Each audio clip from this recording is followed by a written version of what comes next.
Bonjour à tous. À la demande d'un abonné, je vais parler aujourd'hui d'un sujet assez intéressant, on va dire, qui concerne deux choses. La première, c'est si vous êtes français et que vous faites flasher en Belgique et que vous recevez l'amende en néerlandais, en flamand, est-ce que vous pouvez ou pas contester, est-ce que vous devez réagir? Et ensuite, parler un peu de la différence en Belgique entre les carburants belges et français. Est-ce qu'il y a des ressemblances, des différences, qu'est-ce qu'il faut choisir pour ne pas se tromper? Donc la première chose, et la plus importante à mon avis, et ce qui intéresse pas mal de monde, c'est savoir, vous êtes français et vous recevez dans votre boîte aux lettres une lettre illisible en néerlandais. Vous devinez que c'est de la police belge, puisqu'il y a un petit logo bleu en flamme avec une flamme blanche qui symbolise la police belge. Et vous voulez savoir, qu'est-ce que je dois faire avec ça? Est-ce que je dois commencer à payer des frais de téléphone pour contacter la police belge? Eh bien, je me suis un peu penché là-dessus. J'ai été chercher des articles le plus parlant possible, c'est-à-dire pas des articles de journaux locaux, etc. J'ai été voir au niveau du gouvernement et il y a pas mal de choses qui traitent le sujet. C'est auprès de la RTBF que j'ai trouvé une réponse intéressante, à savoir que lorsque vous recevez une lettre en néerlandais et que vous êtes français, j'ai pas dit belge, mais que vous êtes français, si cette lettre est en néerlandais, vous devez faire comme si elle n'avait jamais été arrivée dans votre boîte aux lettres. Je me répète. Donc si vous êtes français et que vous recevez la lettre en néerlandais, eh bien la Convention des droits de l'homme a décrété indirectement sur le sujet, eh bien que ce n'est pas du tout légitime de recevoir une lettre, une convocation ou un avis de paiement dans une autre langue que sa langue on va dire natale, puisqu'un Français, s'il reçoit une lettre des autorités belges, c'est qu'il est justement dans les fichiers et que celle-ci sait que c'est un Français. Alors c'est un peu bête de la part des néerlandophones de vous envoyer une lettre écrite en néerlandais en sachant que vous êtes français et que le néerlandais n'est pas une langue nationale pour vous. Donc vous ne devez tout simplement pas répondre à cette lettre puisqu'elle n'a pas lieu d'être, sauf si vous recevez une lettre en français indiquant que vous avez une infraction retenue contre vous et qu'on vous demande sous quelle langue voulez-vous recevoir les documents. À l'avenir, c'est uniquement ça qui sera recevable. Dans le cas contraire, vous ne devez pas réagir. Si vous le faites, eh bien, ça veut dire que vous avez compris que, etc., etc. Mais en tout cas, sachez-le, et je mets la référence en description de la vidéo, que justement vous n'êtes pas obligé de réagir, vous laissez couler, et si jamais on vient vous embêter, eh bien, vous utilisez l'article en question qui a été publié par la RTBF, qui est une radio publique belge, qui est quand même assez regardante au niveau de sa publicité, donc commence pas à dire des conneries, et ça a été confirmé par le président des avocats de l'automobile. Donc ça a quand même un bon cachet légitime.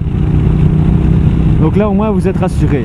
Par contre, si vous êtes belge et francophone et que vous recevez une lettre en néerlandais, étant donné que vous êtes dans un pays trilingue, vous ne pouvez pas contester, en tout cas pas à ma connaissance. Si vous trouvez des jurisprudences qui disent le contraire, je vous invite à participer dans les commentaires, ça pourra en intéresser plus d'un. Donc voilà, si vous êtes français de souche et non belge francophone, vous ne devez pas réagir si vous recevez une lettre en néerlandais.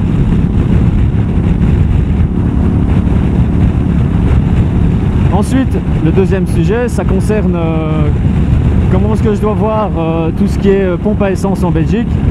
La différence, elle est surtout au niveau des biocarburants, vu qu'en France, vous avez le super 95 et 98, et ainsi que le super 95 E10, qui signifie que vous avez un certain pourcentage de biocarburant.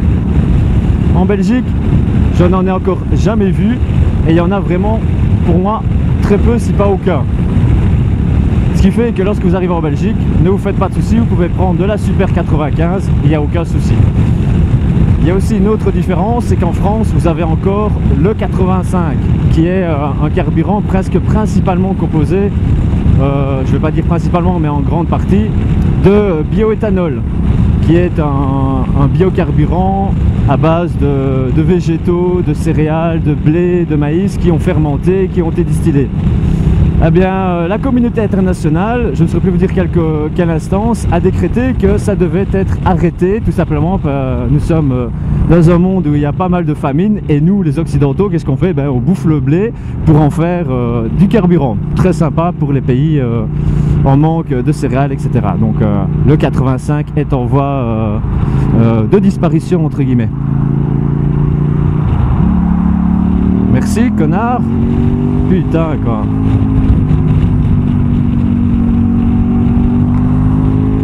Putain, les gens, ils sont pressés, quoi. Voilà, donc la différence aussi en Belgique, c'est qu'on n'a pas énormément de stations au GPL, donc au gaz. Donc faites attention, c'est un peu comparable à l'Espagne. C'est un peu difficile de trouver les stations GPL. Donc pour résumer, vous avez en France l'équivalent de notre SP95. Vous avez en plus l'SP9510 qui, elle, comme je l'ai dit, n'est pas très bon pour les motos.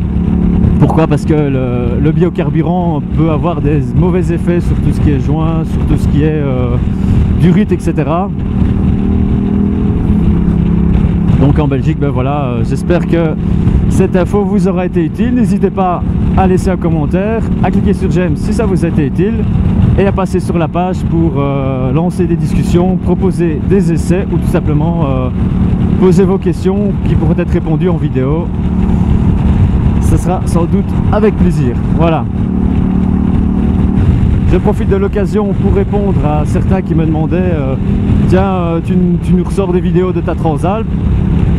Ça veut dire quoi? Que tu n'as pas de vidéo, que tu ne roules plus avec la KTM? Ben si, j'essaye d'abord de liquider un peu mes vidéos que j'avais en stock de la Transalp. J'en ai encore pas mal. Donc je n'arrête pas la moto, les gars. C'est juste une transition pour essayer d'un peu liquider mes vieilles vidéos. Et vous vous inquiétez pas, j'en ai quand même pas mal avec la KTM, notamment pour les observations quotidiennes.